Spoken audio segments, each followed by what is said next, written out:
जय हिंद दोस्तों, welcome to Shaurya classes. आज का हमारा टॉपिक है BA programme second year third semester का। जी हाँ, विषय का नाम है पॉलिटिकल साइंस। आपका विषय है कंपैरेटिव गवर्नमेंट पॉलिटिकल। जी हाँ, अक्सर देखा गया है कि ये क्वेश्चन बार बार एग्जाम में देखने को मिला है। इस बुक में हम 6 यूनिट पे चर्चा करेंगे और टोटल 6 से 7 क्वेश्चन ही इस पूरी बुक के होने वाले हैं। मैं इतनी कोशिश करूंगा कि हर एक यूनिट से एक क्वेश्चन बनाऊं, ताकि आपके 6 और 7 क्वेश्चन अगर आप पढ़ के जाओगे तो आपका पूरा बुक आपको कंप्लीट हो जाएगी। इन शॉर्ट 7 क्वेश्चनों में, 6 से 7 क्वेश्चनों में आपकी पूरी बुक खत्म हो जाएगी। जी हाँ, बिल्कुल सही सुना आपने। तो आज हम यहाँ पे पहले यूनिट खत्म करने की कोशिश करते हैं और जानते हैं कि इस बुक में क्या बताने की कोशिश की गई है। तो आइए शुरू करते हैं। आज हम बात करते हैं तुलनात्मक राजनीति की। ये सेकंड ईयर थर्ड सेमेस्टर का एक पॉलिटिकल का विषय है, कंपैरेटिव गवर्नमेंट पॉलिटिकल। इसमें हमें जानना है कि तुलनात्मक राजनीति क्या है। अक्सर देखा गया है कि एग्जाम में पहला क्वेश्चन यही होता है कि तुलनात्मक राजनीति क्या होती है, इसकी प्रकृति क्या है, इसके विषय क्षेत्र तथा इसके महत्व क्या है। तो हम बात करते हैं। सबसे पहले हमें यहाँ पे एक शब्द को समझना है जिसका अर्थ है तुलनात्मक। जी हाँ, आज हम बात करते हैं तुलनात्मक क्या होती है। इससे पहले हमने अब आपको बताया था कि राजनीति का अर्थ क्या होता है। जी हाँ, तुलनात्मक राजनीति, अगर ये शब्द आपको समझ में आ जाता है तो आपको पूरी बुक समझ में आ जाएगी। जी हाँ, सबसे पहले हम बात करते हैं तुलना की।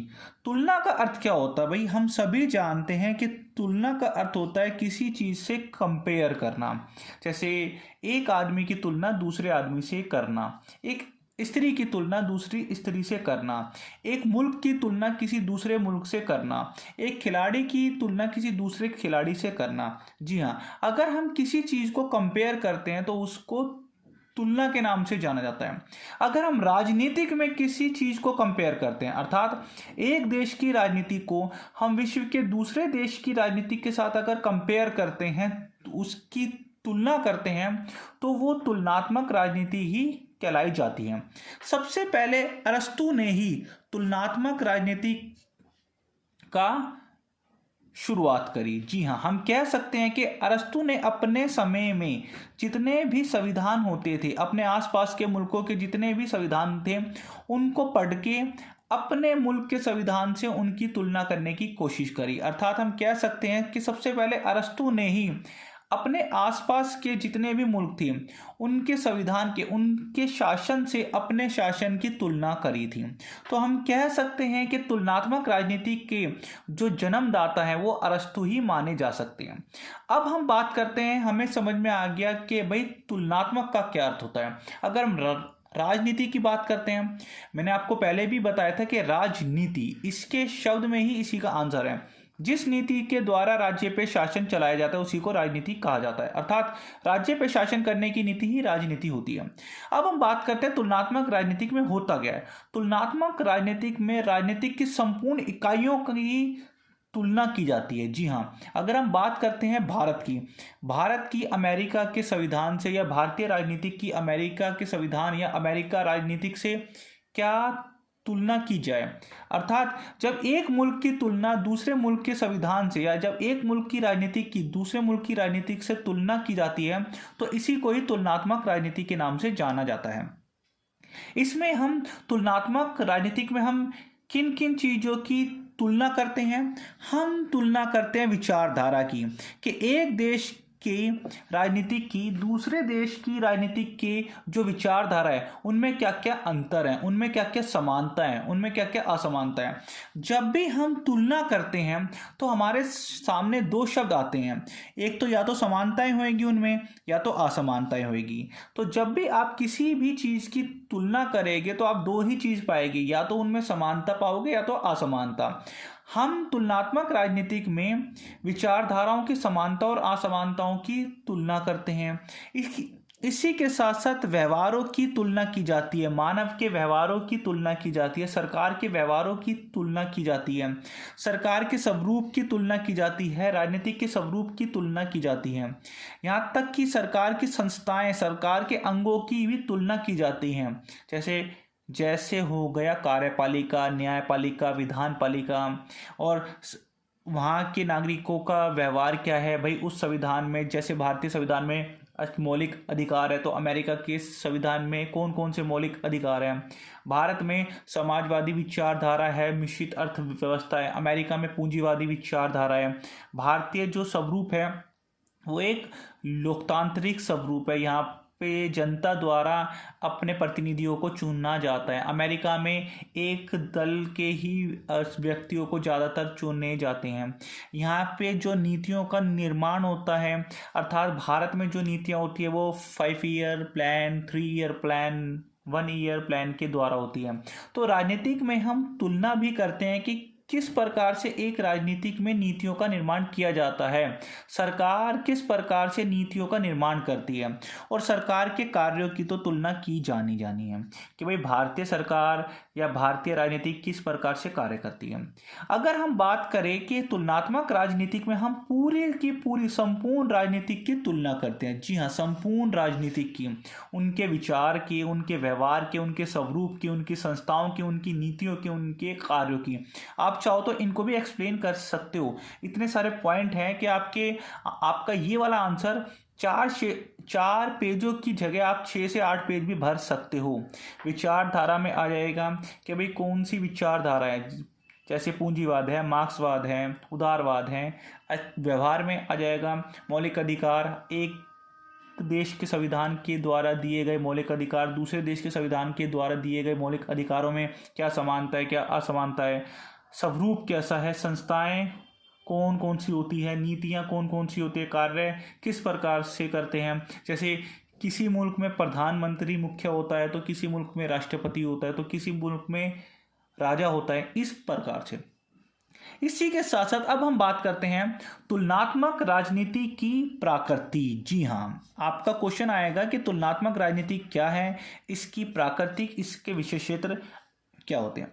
अब हम बात करते हैं भाई तुलनात्मक राजनीति की प्रकृति क्या होती है। तुलनात्मक राजनीति हम कैसे तुलना करते हैं। अगर आप किसी भी व्यक्ति या किसी भी सरकार की तुलना करोगे तो तुलना किस आधार पे करोगे। तुलना जब की जाती है तो वो एक वैज्ञानिक रूप में तुलना की जानी चाहिए। जी हाँ, एक विज्ञान के रूप में अगर हम तुलनात्मक राजनीति या एक देश के संविधान की दूसरे देश के संविधान से, या एक देश की सरकार की दूसरे देश के सरकार से, या एक देश की राजनीति की दूसरे देश के राजनीतिक से तुलना करेंगे तो वो एक वैज्ञानिक रूप से की जाती है। जैसे अगर हम भारत में चुनाव प्रणाली की तुलना अमेरिका में के चुनाव प्रणाली की तुलना से करते हैं तो हम कुछ ना कुछ अंतर पाते हैं, और हो सकता है कुछ ना कुछ समानता हो। इसी के साथ साथ तुलनात्मक राजनीति की जो प्रकृति हुई है, अर्थात वैज्ञानिक रूप में अध्ययन ये अभी शुरू हुआ है। इससे पहले सिर्फ अध्ययन होता था, लेकिन वैज्ञानिक रूप में ज़्यादा अध्ययन देखने को नहीं मिला। लेकिन जब से 20वीं शताब्दी शुरू हुई है, उसके बाद 20वीं शताब्दी के बाद 21वीं शताब्दी में ये बहुत ज़्यादा देखने को मिला है।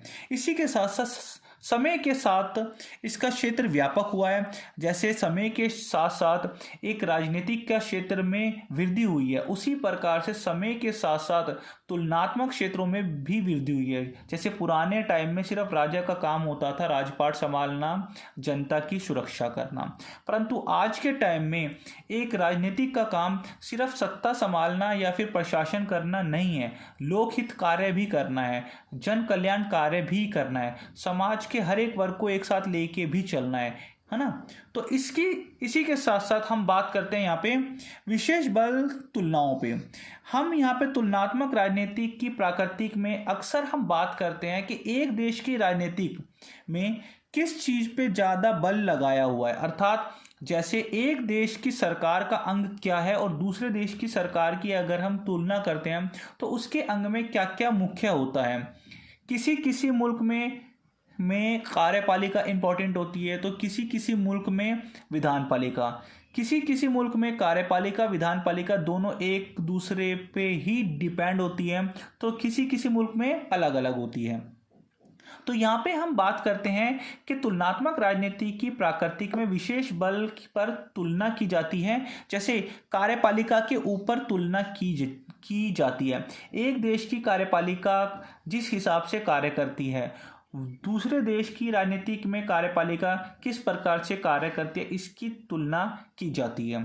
विधायिका की तुलना की जाती है कि किस प्रकार से एक कानून का निर्माण किया जाता है या फिर किस प्रकार से विधायिका का कार्य किया जाता है। इसके बाद न्यायपालिका की तुलना की जाती है, किस देश का न्यायपालिका सिस्टम किस प्रकार से है, क्या वो कार्यपालिका विधानपालिका के अधीन है या फिर वो उनसे स्वतंत्र है।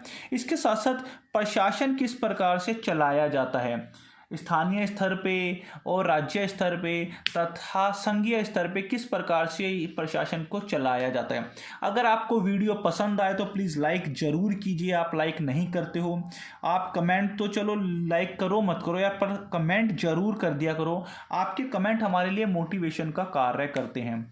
आपका एक एक कमेंट का हम सबका रिप्लाई करते हैं। और आपके लिए एक और खुशखबरी है, इस पूरी बुक के सिर्फ हम 6 और 7 क्वेश्चन ही लेके आएंगे, उसमें पूरी बुक खत्म हो जाएगी। और आपके लिए एक इम्पॉर्टेंट चीज़ जो कि इस प्रकार है, जी हाँ, हमने इसके लिए 3 प्रकार के कोर्स अवेलेबल करवाए हैं यहाँ पे। एक है पहला कोर्स, जिस बेसिक कोर्स में क्या है कि आपको फुल बुक के नोट्स दे दिए जाएंगे इसी पीडीएफ फॉर्म में, अगर आप हमारा पहला कोर्स परचेज करते हो। अगर आप हमारा सेकंड कोर्स परचेज करते हो तो इन पीडीएफ नोट्स के साथ साथ आपको इन चैप्टर की वीडियो दी जाएगी। अगर आप थर्ड वाला कोर्स परचेज करते हो तो इन बुक के जो नोट्स के साथ साथ वीडियो के साथ साथ आप हमारे व्हाट्सएप ग्रुप पे या फिर टेलीग्राम ग्रुप पे जुड़ सकते हो। आप हमसे लाइव स्ट्रीमिंग के साथ जुड़ सकते हो और आपके पास एक ऐसा फीचर्स होएगा कि आप अपने एग्ज़ाम से रिलेटेड कोई भी हमसे क्वेरीज पूछ सकते हो और क्वेश्चन आंसर कर सकते हो। प्लस आप अपने कोई भी जिस चैप्टर पे आप वीडियो देखना चाहते हैं वो आपके पास ज़रूर आ जाएगी। तो ये 3 कोर्स हैं, आप अपने अकॉर्डिंग टू योर कन्वीनियंट आप उसको देख सकते हो। वैसे काफ़ी सिंपल है। अब हम बात करते हैं आगे की, या प्लीज़ कमेंट जरूर कर दिया करो। अब हम बात करते हैं आगे की। आगे जी क्या है इसमें बताया गया है कि तुलनात्मक राजनीति के क्षेत्र क्या होते हैं। अभी हम बात करते हैं, अभी हमें पता होगी तुलनात्मक राजनीति क्या है, और अगर हम चाहें तो इसका आंसर आप खुद ब खुद भी कर सकते हैं। अभी मैंने ये बताया कि भाई व्यवहारों का अध्ययन होता है, विचारधारा का अध्ययन होता है, ये है ना। जैसे व्यवहारों का अध्ययन है, विचारधाराओं का अध्ययन है, संस्थाओं का अध्ययन है, नीतियों की तुलना की जाती है, संस्थाओं की तुलना और विचारधारा की तुलना। अगर इसके क्षेत्र की बात की जाए भाई बहुत सिंपल है, पर कि भाई राजनीतिक समाजीकरण का अध्ययन किया जाता है कि एक देश की राजनीति दूसरे देश की राजनीति से किस प्रकार से भिन्न है या किस प्रकार से समानता है। जैसे आप इसमें कोई भी 2 उदाहरण ले सकते हो। ये सारे पॉइंट है, आपको इनको अपने शब्दों में एक्सप्लेन करना है कि राजनीतिक समाजीकरण अध्ययन का अर्थ होता है कि एक देश की राजनीति का दूसरे देश की राजनीति के साथ में तुलना की जाती है कि एक देश में किस प्रकार की राजनीति पाई जाती है तथा उस राजनीतिक पे समाज का क्या इफेक्ट होता है या उस राजनीति में समाज कितने हद तक इंक्लूड होता है। इसी के साथ साथ है राजनीतिक संस्कृति का अध्ययन। भाई राजनीतिक संस्कृति का अध्ययन क्या है कि वहाँ पे लोकतांत्रिक राजनीति है, राजतांत्रिक है, संवैधानिक है, किस प्रकार की राजनीतिक है। ऊपर वाले में आप कर सकते हो कि भाई पूंजीवादी विचारधारा है, मार्क्सवादी विचारधारा है, उदारवादी विचारधारा है, आधुनिक उदारवादी विचारधारा है। आप कुछ भी लिख सकते हो, पर आपको आपका आंसर कनेक्ट करना पड़ेगा। इसके साथ साथ है राजनीतिक असमानताएं, राजनीतिक समानताएं। भाई तुलनात्मक राजनीतिक के क्षेत्र में हम राजनीतिक की जो असमानताएं होती है, जो राजनीतिक में एक देश की राजनीति की दूसरे देश की राजनीति के साथ जो समानता है, जो असमानता है, उसका भी अध्ययन करते हैं। साथ ही साथ राजनीतिक दल, हित समूह का अध्ययन करते हैं। भाई राजनीतिक दल क्या है। जैसे भारत की अगर हम राजनीतिक की बात करते हैं तो भारत में बीजेपी है, कांग्रेस है, आम आदमी पार्टी है। अगर हम अमेरिका की बात करते हैं तो क्या वहाँ पर बीजेपी है, आम आदमी पार्टी है? वहाँ पे बिल्कुल नहीं है। वहाँ पे 2 पार्टियाँ हैं, एक तो लेबर पार्टी है और एक अमीरों की पार्टी है। इसी प्रकार से अगर हम अगर हम असमानता और समानता की बात करते हैं तो यहाँ पे आ जाएगा कि राजनीति का स्वरूप कैसा है। इसी के साथ साथ हम बात करते हैं हित समूह की। हित समूह का अर्थ है कि एक देश में हो सकता है, जैसे हम सभी जानते हैं कि भारत में जो जो बीजेपी जो एक पार्टी है उसका हित राष्ट्रीय हित होता है, अंतर्राष्ट्रीय स्तर पे राष्ट्र को एक ऊंचाइयों पर लेके जाना। इसी प्रकार से हर एक पार्टी का एक पर्टिकुलर एक एजेंडा होता है, वो उसी एजेंडे के इर्द गिर्द घूमता रहता है। अगर हम बात करते हैं राजनीतिक समस्या और शांति और संतुलन, तो भाई तुलनात्मक राजनीति का अध्ययन क्षेत्र में हम राजनीति की समस्या कौन कौन सी होती है तथा उस समस्या का संतुलन तथा उस समस्या का सॉल्यूशन किस प्रकार से किया जाए, ये सभी अध्ययन करते हैं। तो अब शायद आपको समझ में आ गया है। कितने पॉइंट हो गए भाई? 5-6 तो पॉइंट हो गए। 1 2 3 4 5 6 7 8 पॉइंट। शक्ति संतुलन का अर्थ है कि एक देश की राजनीति किस प्रकार से अपने आप को स्टेबल करती है। जैसे भारतीय राजनीति की अगर हम बात करें तो जनता द्वारा 5 साल के लिए प्रधानमंत्री को चुना जाता है, अर्थात सांसदीय को चुना जाता है। वही संसदीय अपने में से बहुमत प्राप्त वाले को प्रधानमंत्री चुनते हैं। लेकिन क्या पाकिस्तान में भी ऐसा है? जी हाँ, अगर पाकिस्तान में भी ऐसा है, परंतु वहां पे अभी आपने देखा भाई लोगों ने चुना किसी और को और वहां की खुद की राजनीतिक में हेराफेरी होके कोई दूसरा प्रधानमंत्री के पद पे आ गया। तो यहाँ पे देखा जाता है कि एक देश की राजनीतिक में दूसरे देश की राजनीतिक के साथ किस प्रकार से समानता और असमानता देखने को मिलती है। इसी के साथ साथ अगर हम बात करें कि तुलनात्मक राजनीति का परंपरागत दृष्टिकोण क्या होता है, भाई परंपरागत दृष्टिकोण में हम बात करते हैं कि पुराने दृष्टिकोण कैसे थे। भाई पुराने टाइम में भी तो राजनीति थी। आज के टाइम में 21वीं शताब्दी की राजनीतिक तो एडवांस हो चुकी है, अब हर चीज़ की तुलना की जाती है। लेकिन पुराने टाइम में जो राजनीति होती थी वो सिर्फ कुछ थोड़े क्षेत्र तक ही सीमित थी। अब हम बात करते हैं परंपरागत राजनीतिक दृष्टिकोण की। तो पुराने राजनीतिक विचारकों का अध्ययन किया जाता था, जैसे अरस्तु हो गया, मैकियावेली हो गया, रूसो हो गया, ये सारे।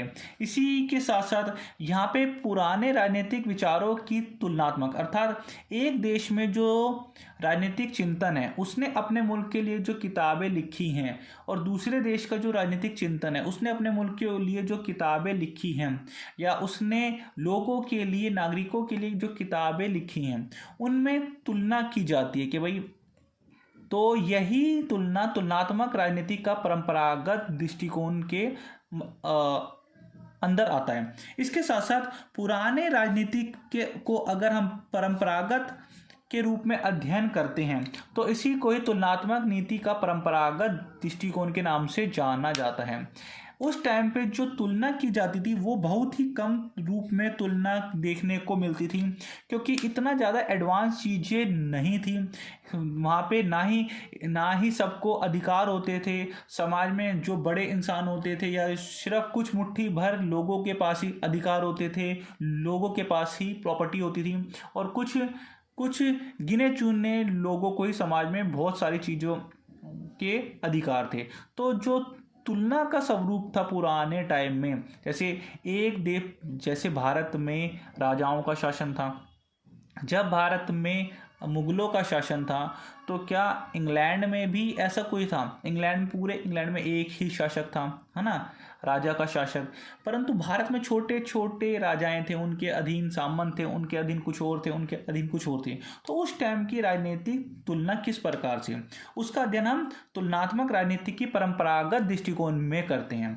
जैसे इसमें हम क्या करते हैं, इस तुलनात्मक राजनीति की परंपरागत दृष्टिकोण में पश्चिमी यूरोप का अध्ययन ज़्यादातर किया गया है और ये बताने की कोशिश की गई है कि पश्चिमी यूरोप का पूरे संसार के ऊपर वर्चस्व था, अर्थात पूरे वर्ल्ड के ऊपर पश्चिमी यूरोप का जो राजनीति है ना वो इतनी ज़्यादा प्रभावी थी कि पश्चिमी यूरोप के जो मुल्क थे ये अपने आप को राजनीति की जननी मानते हैं। उनका मानना था कि भाई पश्चिमी यूरोप में जो राजनीति होती है वो पूरे विश्व की सबसे बेहतरीन राजनीतियों में से एक है, और जो एशिया में राजनीति होती है वो तो मतलब थर्ड क्लास के प्रकार की है। अर्थात ये अपनी राजनीति को एक मतलब ऊंचाई वाली राजनीतिक मानते थे, एक पढ़े लिखे लोगों की राजनीतिक मानते थे, एक ऐसी राजनीतिक मानते थे कि भाई जो एक सभ्य समाज की ओर इशारा करती है। इसीलिए चाहे वो इंग्लैंड हो, चाहे वो फ्रांस हो, क्या वो जर्मनी हो, क्या अन्य जो पश्चिमी यूरोप के मुल्क हैं, इनकी तुलनात्मक राजनीति में अक्सर इन्हीं की ही राजनीति का अध्ययन किया जाता है। जी हाँ, कि इंग्लैंड में किस प्रकार से राजा का शासन, या इंग्लैंड में राजनीति किस प्रकार से थी, फ्रांस में किस प्रकार से थी, जर्मनी में किस प्रकार से थी। अक्सर तुलनात्मक राजनीति की परंपरागत दृष्टिकोण, इनकी राजनीतियों के बारे में पढ़ने की कोशिश की जाती है। अक्सर ये अपनी राजनीति को श्रेष्ठ दिखाने की कोशिश की गई है उस पॉइंट में।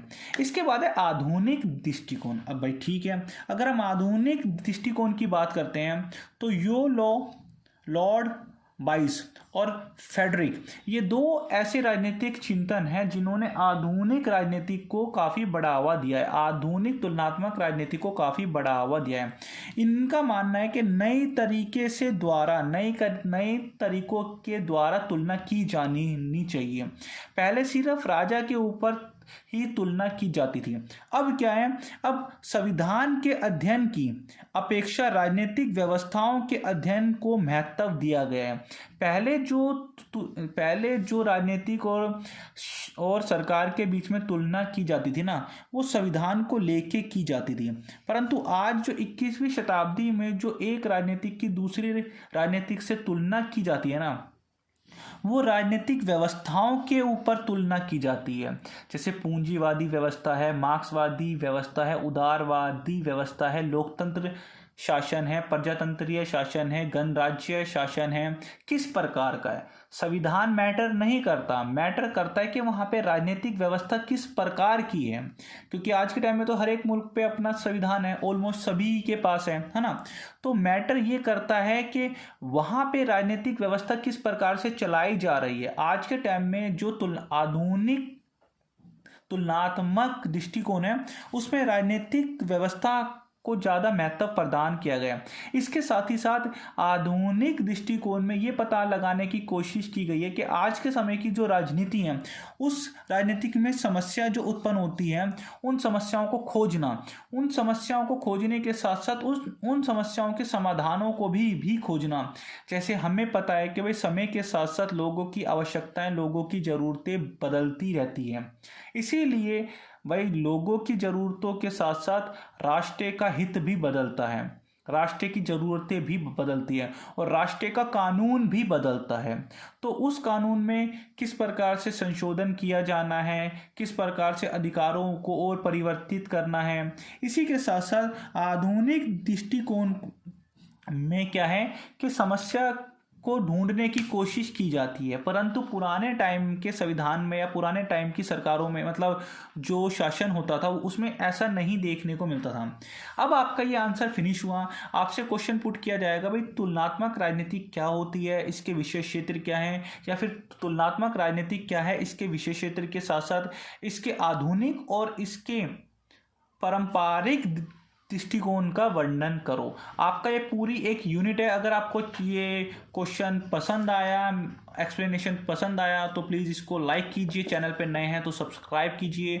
और ये तो आपको पता चल ही गया होगा, हमने 3 कोर्स बताए हैं यहाँ पे। इस पूरी बुक को हम सिर्फ 6 से 7 क्वेश्चनों में कन्वर्ट करेंगे, और यही 6 और 7 क्वेश्चन आपके एग्जाम में आने हैं। इट मीन्स एक साइड जहाँ पे आप पहले 30-40 क्वेश्चनों को पढ़ते थे, अब वो हट के सिर्फ आपके पास 6 से 7 क्वेश्चन है, हर एक यूनिट का एक आंसर होएगा। अगर आप ये 6 क्वेश्चन भी पढ़ते हो तो आप, इट मीन्स आपने पूरी बुक पढ़ ली है, और आप पूरी बुक को अब आप काफ़ी आसान शब्दों में उतार सकते हो। अगर आप हमारा पहला कोर्स परचेज करते हो तो इसमें आपको इसी प्रकार से पूरी बुक के पूरी बुक के नोट्स आपको प्रोवाइड कर दिए जाएंगे। अगर आप हमारा दूसरा स्टैंडर्ड वाला कोर्स परचेज करते हो तो आपको नोट्स के साथ साथ हमारी इन नोट्स की वीडियो भी उपलब्ध कराई जाएगी। अगर आप एडवांस लेवल परचेज करते हो तो ये दोनों तो मिलेगी एंड के आपको पीडीएफ नोट्स के साथ साथ वीडियो, प्लस आप हमारे साथ व्हाट्सएप ग्रुप या फिर टेलीग्राम ग्रुप पे जुड़ सकते हो। आपके जो अपकमिंग क्वेश्चंस होएंगे हम उनके ऊपर वीडियो बना सकते हैं, लाइव स्ट्रीमिंग कर सकते हैं आपके साथ, और आपके क्वेश्चनों का हम समाधान कर सकते हैं। अगर आपको वीडियो पसंद आए तो वीडियो को लाइक जरूर कीजिए, नए हैं तो सब्सक्राइब कीजिए, और कमेंट आप नहीं करते हो तो प्लीज़ कमेंट जरूर कीजिए। अगली वीडियो तक हम मिलते हैं, तब तक के लिए जय हिंद, जय भारत।